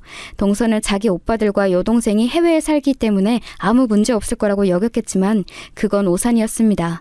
인터넷이 안 가는 곳은 없었으니까요. 저희 딸은 그들의 개인 메일로 동서의 불륜 이야기를 싹 다 전송했으며 그들의 자녀들, 즉 동서의 친조카들이 다니는 학교의 사이트 게시판은 물론이고 교직원 개인 메일에 싹 다 뿌렸습니다. 국내였으면 벌써부터 벌금형이니 뭐니 시끄러웠을 텐데 해외라서 오히려 좋더라고요. 아, 물론 국내라 할지라도 겁낼 저희가 아니었습니다.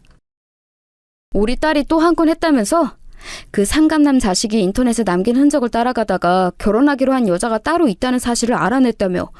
망설일 거 없이 그 자식의 회사, 가족, 친구, 결혼하기로 한 여자는 물론이고 그 집안에까지 싹 다 불륜 이야기 뿌려버려. 벌금형을 처맞든 옥살이를 하든 상관없어. 다 감당할 각오 되어 있으니까 저질러버려. 알았어 여보. 사실 안 그래도 그럴 참이었어. 남의 눈에 피눈물 나게 만들었으면 장본인들도 그럴 각오 정도는 되어 있었겠지? 저희는 정말 눈에 뵈는 게 없었어요. 간악한 연놈들의 역겨운 불륜 이야기 뿌릴 수 있는 곳에는 알차게 다 뿌렸습니다. 동서가 먼저 거품 물고 발작하면서 연락을 해왔죠. 정말 무서운 사람들이시네. 사람 인생을 아주 망치려고 작정하셨어요? 저는 그냥 무료한 결혼 생활에 염증이 나서 바람 좀 쐬었을 뿐이에요. 그것 가지고 멋대로 죽어버린 남편 때문에 저는 피해를 보는 아내 입장이라고요. 피해를 보다니? 이미 죽은 엄연한 피해자가 존재하는데 어떻게 스스로를 피해본 입장이라고 말을 할 수가 있어?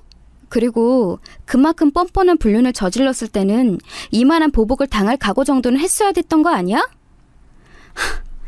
이렇게 당할 줄은 몰랐죠. 그 남자 닮아서 전부 유약하고 착해 빠진 사람들만 집안에 있다고 착각했으니까요. 제가 잘못했고 진심으로 반성하고 있으니까 이제 제발 그만하세요. 저 괴롭히신다고 해서 죽은 사람이 살아 돌아오는 것도 아니잖아요. 맞아. 죽으면 끝이지. 안 돌아와. 그래서 용서가 안 되는 거야. 만약 죽음으로 죗값을 치르겠다고 하면 그때는 내가 용서해줄게. 제가 공허하게 웃으며 대답하자 동서가 무섭고 소름 끼치다는 듯 진저리를 쳤습니다. 상간남 쪽은 금세 항복 선언을 해오면서 눈물 콧물 바람이었어요. 신우이 앞에서 손이 발이 되도록 빌더군요. 진심으로 죄송합니다. 잘못했습니다. 저 결혼 약속했던 여자친구에게 차이고 지금 주변에서 오만 손가락질 받고 있습니다. 지금 다니는 곳도 반강제로 퇴사할 위기예요. 이제 그만둬 주세요. 제가 즉시 고소 절차 밟으려다가 보통 악에 바친 게 아닌 것 같아서 두려운 마음에 그러지 않고 먼저 읍소부터 하는 겁니다. 제발 여기까지만 해주세요. 벌써 두 손 두 발 닫은 거예요? 아니, 뭔 남자가 이렇게 나약해? 남자 망신시킬 바에는 차라리 그만 사시는 게 어떤가 싶네요. 그리고 맨입으로 그만두라고 하는 거 너무 염치 없지 않아요? 진심은 원래 돈으로 말하는 법이래요. 진심이 담긴 만큼 지불하신다면 그만둬 줄 수도 있어요. 신우이가 상간남에게 똑같이 비웃음을 돌려주었고 의기양양하게 돈까지 요구했습니다. 상난감은 울며 겨자 먹기로 자기 가족들의 원조를 받아서 현금 2천만 원을 마련했죠. 저희는 그 돈 받았습니다. 그 돈은 시부모님을 부양하는 데 들어갈 용도로 바로 굳혀졌네요. 만약 이 상황에서 도련님의 의견을 낼 수 있다면 그렇게 원했을 거라고 신우이와 남편이 똑같이 생각하더라고요. 상간남이 따로 있었던 자기 여자친구에게 버림받은 걸 알았을 때부터 신우이와 저는 예상한 바가 있었어요. 그리고 그 예상이 이루어질 거라고 믿고 마치 이제 그만할 것처럼 돈을 받은 것이었고요. 몇 주 뒤 예상은 정말로 이루어졌어요. 그건 바로 동서와 상간남의 결합이었습니다. 자기들이 쓰레기라는 게 탄로났는데 이제 와서 누구를 또 만나겠나요? 서로밖에 없었던 거예요.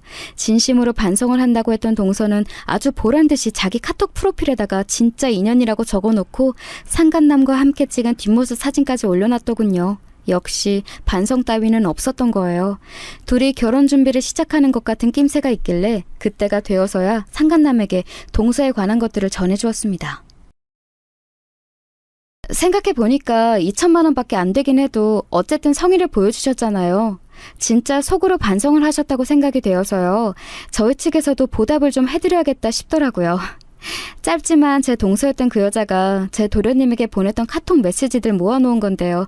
심심하실 때 보시라고 드려요. 이건 완전히 주인이 자기 하인 혼내듯이 구는 태도잖아요. 이게 어떻게 자기 남편을 대하는 아내의 태도예요? 이런 여자였더니 이제야 그 사람이 왜 그렇게 정신적으로 무너지면서 극단적인 선택에까지 이르렀는지 조금은 이해가 갈 것 같네. 상간남은 식은땀까지 흘러대며 파리해진 안색으로 제가 준비한 출력물들을 넘겨보았어요. 동서와 도련님이 나눈 카톡 대화방을 살펴보면 항상 동서는 매사의 모든 탓을 도련님에게 돌렸습니다. 꼭 결말을 네가 잘못했다, 너 때문이다 이렇게 도련님에게 책임을 전가하는 것으로 매듭 짓더군요. 도련님은 거의 인이 박힌 듯 미안하다고 사과를 해댔고요. 도련님을 정신적으로 못살게 구는 것을 반백해온 동서는 뻔뻔하게 그지없는 불륜을 선사하기까지 해서 도련님을 완전히 무너뜨린 겁니다. 천하의 나쁜 년이었죠. 그렇기에 저는 제 사촌 동생의 도움을 받아서 그 카톡을 일부 편집하여 재배치하는 조작을 해낸 것에 일만의 가책도 느끼지 않았네요. 언니가 나 어렸을 때 다 키워주고 돌봐줬는데 내가 이런 재주라도 있어서 언니에게 보답하는 것 같아서 다행이야. 언니가 친자식처럼 아껴본 분을 잃었는데 나도 당연히 그 슬픔에 동조하는 게 마땅하지. 고마워. 네 덕분에 아주 일이 잘 풀렸어. 그 내용을 본 상간남 자식이 완전히 혼이 빠져서는 아예 삶의 의욕마저 상실한 얼굴이 되더라. 자매라는 꼴을 보니 약간이나마 속이 후련했어. 상간남은 말 그대로 주랭랑을 쳤어요. 동서의 실체가 무서웠던 것인지 모든 걸 다 저버린 채 아예 잠적을 해버렸습니다. 멀리 떠나간 것이었죠. 동서는 순식간에 낙동강 오리알 신세가 되었어요. 그리고 서서히 진짜 고립이 시작되었지요. 가족도 친구도 직장도 동서는 다 잃고 철저히 혼자가 되어갔습니다. 새로운 일감을 구해 일이라도 시작하려고 하면 저희가 귀신같이 바로 알아내고서는 거기에 바로 동서의 불륜 이야기, 그 간악한 인성에 대해 전파를 하였어요. 동서는 몸 하나 붙일 곳이 없었는지 해외 출국을 알아보았습니다. 자기 형제들에게 가려는 모양이었어요. 하지만 무산되었죠. 왜냐하면 이미 동서의 불륜 이야기로 인해서 그쪽은 다 피해를 볼 대로 본 상황이었으니까요. 어느 날 동서가 잔뜩 술에 취한 채로 연락을 해왔어요. 마침 신우이와 함께 있던 참이라 그 목소리를 함께 들었죠. 내가 그렇게 잘못했던 거야? 내가 저지른 게 그렇게나 큰 잘못이었어? 내가 이토록 고통스러운 대가를 받은 건 말이 안 돼. 이건 지나쳤어. 내가 다 쓸어버릴 거야. 엄청 마셨나 본데 운전대만 잡지 마. 아, 어차피 그렇게 인생을 걸 배짱 따위는 없으니까 괜찮겠구나. 너는 그저 입만 산 허세쟁일 뿐이야. 신우이가 즉석에서 도박을 해댔고 원래 같았으면 그 정도의 즉흥적인 도발은 안 먹혔을 텐데 동서가 그때 많이 취해 있긴 했나 봐요. 판단력이 흐려졌던 것인지 욱해서 한참 욕을 하고 전화를 끊더니 정말로 음주운전을 했습니다. 공공기물을 들이박는 바람에 걸렸고요. 막대한 배상을 하게 되었고 면허는 당연히 취소가 되었으며 심지어는 짧게나마 감옥까지 갔어요.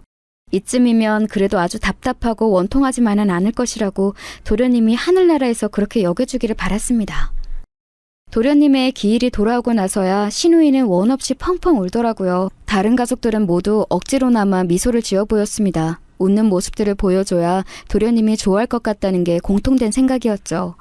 저는 아직도 도련님의 그 감춰진 우울을 끝까지 책임지지 못한 제 자신을 싫어하고 있어요. 막을 수 있던 죽음이었다는 생각이 들 때마다 미칠 것만 같았죠. 그러나 앞을 보며 씩씩하게 살아가는 쪽이 도련님이 진정 원하는 방향일 거라는 확신이 있기 때문에 애써 가슴 아픈 상념을 떨쳐가며 하루하루를 열심히 살아가고 있습니다.